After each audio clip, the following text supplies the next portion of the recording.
your auntie Bangat in the very, very beginning. My God, today I will speak English and Tagalog because, nagkikibayog naman ako na mag-isip ng mag-Tagalog. My God.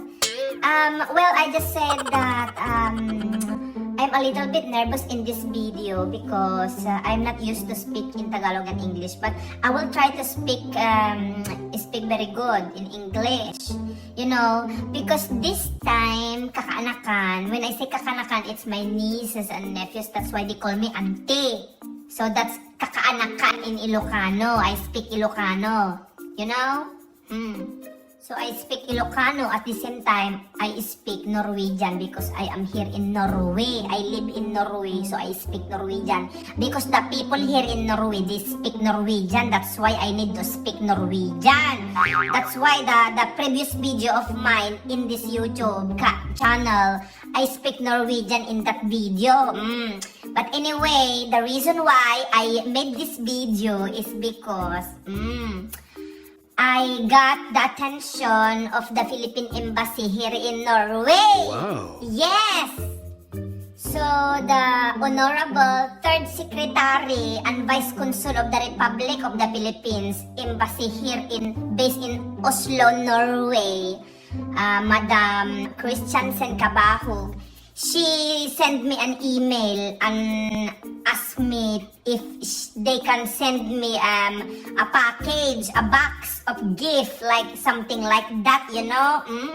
So this is actually my appreciation. That's why I wanted to show you the box I got from the Embassy of the Philippines here in Norway.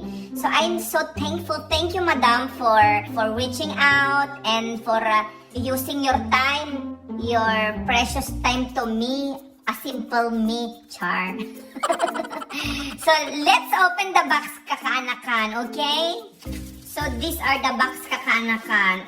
It was sent to me 1 week ago. 2 boxes, my God, I'm so lucky. I got 2 boxes from the Embassy of the Philippine Republic. My God, look at that.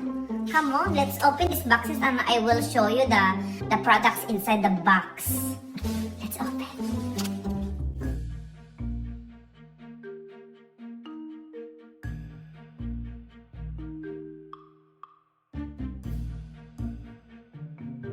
So this is it, kakanakan, my God, look at that. Different flavors, different things, different products, you know. So thank you so much again, Ma'am Christiansen Kabahug, the Third Secretary and Vice Consul, Embassy of the Republic of the Philippines in Oslo, Norway. Thank you so much. So look at this, kakanakan. I got coconut and purple yam and banana crispy. Do you have that? No, I only have that. Look at this, kakanakan. I also got a jackfruit, pineapple and banana. Turned crispy. This is the product of the Philippines. Very good. Thank you so much, Madam. I also got a coffee. Coffee! Char. And also got a bottle. My God, bottle, kakanakan. Look at this. This is a bottle from the Philippines. It's Dos Fiesta Pilipinas, and you can actually put flour inside the bottle. My God, look at this, kakanakan, very nice. Very nice talaga. Look at that, kakanakan. Thank you so much, Madam. Thank you, and everybody in the Embassy of the Philippines here in Norway. You just send more, Madam. Okay? I felt like I miss Philippines. I wanna go to the Philippines. Let's go to the Philippines, everybody, everyone. I also got a magnet to the refrigerator magnet design. Do you have this? They don't have this. I only have this. My God. Nagarte na antiyo. Kasla wala na Chris Aquino na nag-open ng box.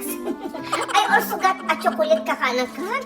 Chocolate, 1 big chocolate and 1 small chocolate. Oh, look at that. My God, I'm so happy.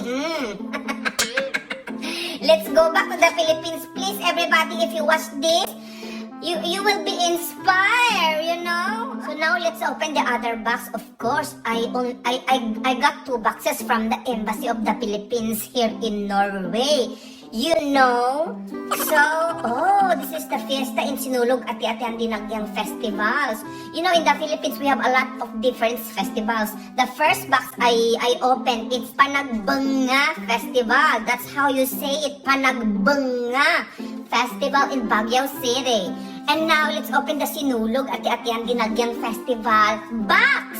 Fiesta box, this called Fiesta box. Thank you so much again, madam. I'm so happy. I felt like I want to cry. My God, I miss Philippines. I miss Philippines and my family. My family, my friends. Not my neighborhood. No, not my neighborhood. They talk too much. They talk too much. No. I don't miss my neighbors. No. My neighbors, ignore them. Okay? They expect me to. They expect me always when I go back to the Philippines. They expect me that I will give them pasalubong. But then when I go to the abroad, they don't give me anything. And then they expect that I will give them something when I go back to the Philippines. No way! The only thing they do, they chismis. You know? They only chismis. They're not happy when your life is good. You know? That's that's the chismosang kapitbahay. I think you have the same kapitbahay as Kakanakan, right? Okay, next let's open the box. Let's see what's inside in the box. So Kakanakan, I got one bag, a blue bag. I don't know what's inside yet, so let's open, of course. My God, I'm so excited. Maybe I will get rich with this. Oh, this is something like this is something decoration that you can make something. It's so nice. Oh, it's real gold, Kakanakan. It's real gold. My God, the Embassy of the Philippines is so generous. They give me gold. Look at this, Kakanakan. I can put it like that, and I can put it like this. My God, I look like Santo Niño now. Thank you so much, madam. So let's open the other things. My God, look at this, Kakanakan. Another food, a lot of food. So I got, my God, look at this. I got Bongbong's finest delicacies, special biscuit. Biscuityo, Kakanakan. Thank you, Bacolod's Bongbong's finest delicacies. Ikaw lang talaga. Biscuit, thank you so much. And I also got dried mango, my favorite. My favorite dried mango is also in the box. Look at that. You have this? No. I will give it to you. No way. Nagarting na talaga na auntie you, my God. Nagwigat aginis. And I also got a malunggay iced tea. Oh my God. I'm so surprised. They are making malunggay iced tea na in the Philippines. So my God. And also another refrigerator magnet. This one is very beautiful. There is a Philippines inside like this. Oh, thank you so much. And I also got piaya, Kakanakan. I also got piaya. Look at that. My God, I'm so happy now. Oh my God, I really miss Philippines. Let's go back to the Philippines. Let's travel to the Philippines. Oh, thank you so much. Thank you for watching this video, Kakan. I hope you enjoyed it. And thank you another. Thank you so much again to all the workers in the embassy, Philippine embassy here in Norway. Thank you so much, especially to Madam Christensen Kabahog. Oh, I'm so happy. Please send me more, Madam. Okay, thank you so much. I hope you enjoyed. Bye! I'm sorry, that's not how I usually say it. I say this like, bye! Like that.